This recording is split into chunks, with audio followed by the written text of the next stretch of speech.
Let's get started!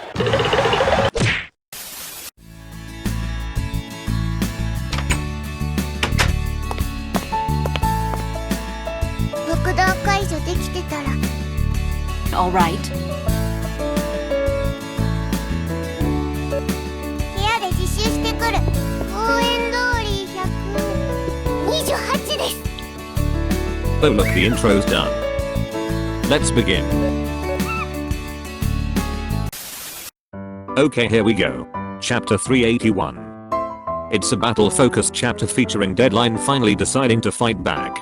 It only took him around 40 chapters after the start of the finale, but hey, at least he's finally decided to fight back. Okay, do take note that this video will not be a full recap. We are just gonna be ranting about things that don't make sense.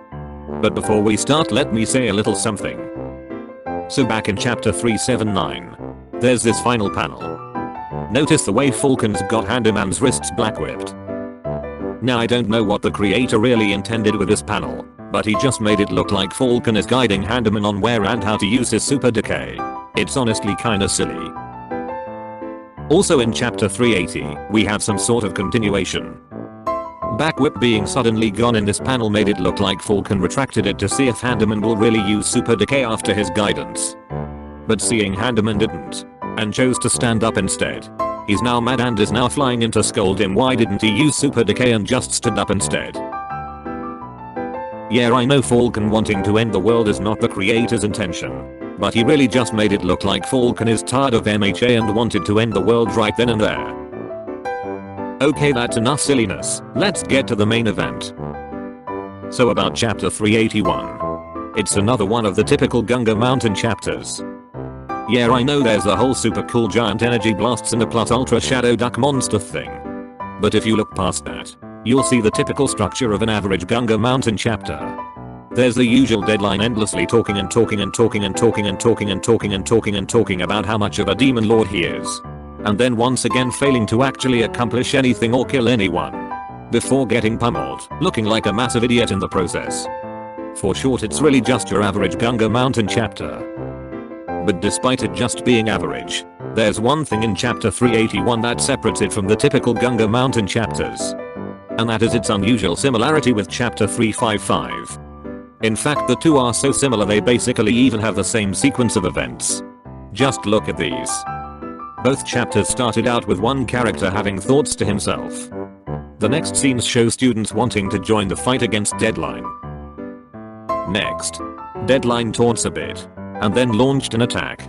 Said attack technically accomplished nothing, and didn't kill anyone. Next, Deadline taunts yet again, and then launched a second attack involving dark tendrils. Said attack once again barely did anything from a narrative standpoint, but managed to injure one named character. Both characters are injured on the left side of their heads. And finally, both chapters technically ended with Deadline getting hit by a boosted attack from a bird person. Said boost came from a character that got a mini focus before and after Deadline's second attack. Also, both chapters have Deadline being too stupid to move out of the way of the boosted attack and just took the entire thing like an absolute idiot.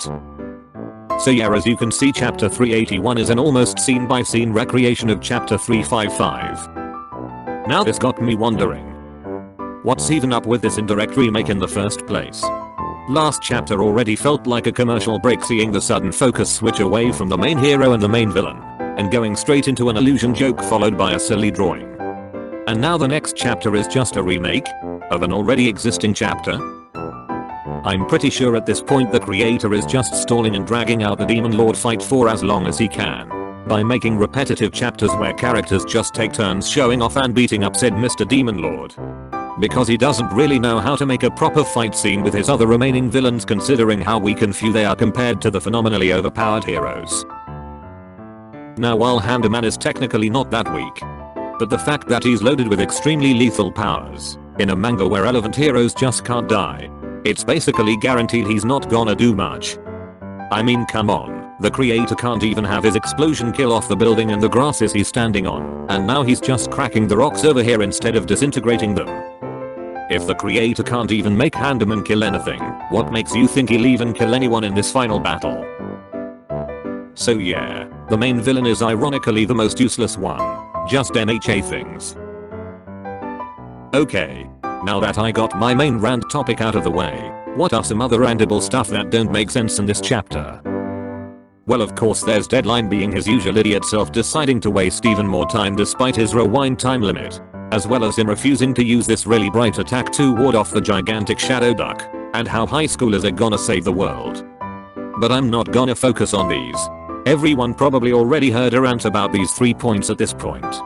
What I'm gonna focus my next rant on is perhaps the silliest moment of chapter 381. This little scene of Sunbert, with his marvelous fireproof hair, chasing after his dad. What makes this little scene incredibly silly and stupid is that Compensator, despite being stabbed and had an arm torn off and being one of the main reasons why Gunga Mountain needed reinforcement in the first place, is somehow not even getting any help from the reinforcements at all. Everyone is literally just told to focus on Mr. Demon Lord and the clone army instead, completely ignoring him while he's being chased down by Sunbert. What's obviously going on in this sudden lack of logic is that this is the creator's way of moving his favorite Mary Sue villain away from the fight as much as possible, so Sunbert wouldn't get f***ing obliterated in a single hit from this guy blowing his flames back to him. Overall, chapter 381 is just your average Gunga Mountain chapter. That's also an almost exact replica of chapter 355. Anyways, it's full of fights, but not much else in terms of actual story progression or tension.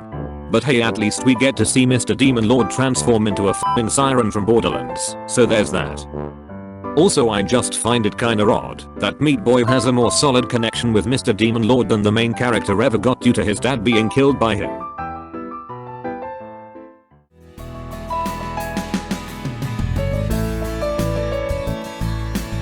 Okay, now that the rant's done. Hey little person. Since the video's not a full manga recap, would you like to do a full manga recap? インペラルスカランになって頑張ります。母に美味しいもの、偉い人になって食べさせたいと思ってるます。That's great! It's so great it didn't even need any subtitles. Anyways, video's over.